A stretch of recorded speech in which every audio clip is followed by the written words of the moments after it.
Hello friends, welcome to my channel Sushant Chess Wise. Today we are at the next Endgame Study explained, that is our 19th position of Endgame Study.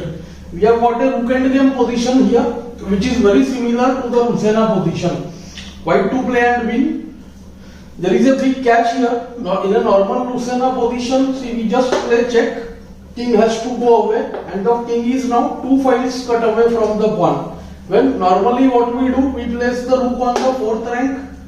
Our king comes out. When the opponent's rook gives check, our rook interposes. Let's say something like rook a1 and wait, and after the move kc7, play rook c1 check. And when we see the king doesn't have any place, king usually goes to b6, c6, b5 and c5. But because of his own doubled pawns here, white is not able to make any progress. The king has to go back. When again the rook can join a1, or even it can be played on c3, when again after king a7, rook can go to a3. Although as soon as king b8 is played, I think it's necessary to play ra1. Otherwise the rook can come on the a file and king might get placed on a7. So ra1 and the position will be drawn. White has the stunning move actually, the move rook d6.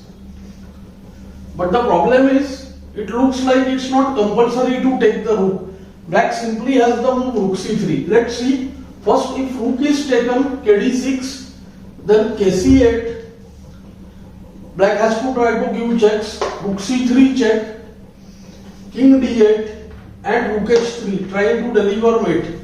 But as soon as the rook comes to h3, we see that b8 queens with a check, and then the queen is of course stronger than the rook. So after king c6 or e6, queen c8 check and the rook is lost, and any other move will allow the queen to come out from the last rank and white will win the game.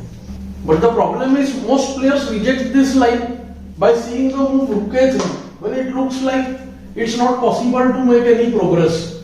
Rook d7 check, kd7, king a7, then rook a3 check, again the king has to go to b8, again black does rook c3.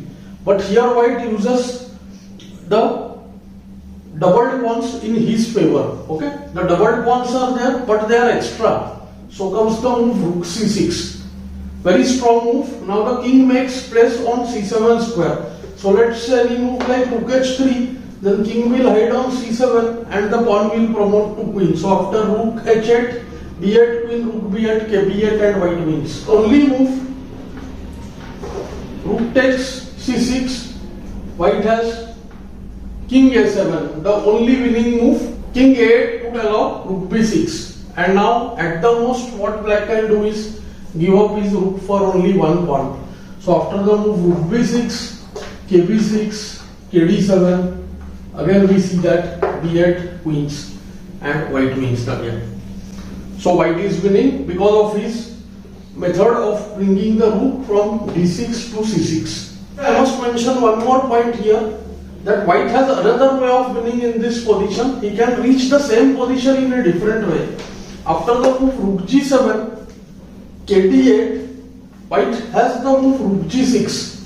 Now he is threatening rook d6 and trying to cut off the king. And here after the move kd7, we transpose back to that position, rook d6 check. When kd6, kc8 is the same position what we saw. And after king e7 here, white has both kc7 or rook c6 and white wins the game. So technically speaking, in this position there are two ways, but we need to get the rook to d6. That is the only way of winning. I hope you are finding these lessons useful. Do like, share and subscribe the channel. Thanks for your time.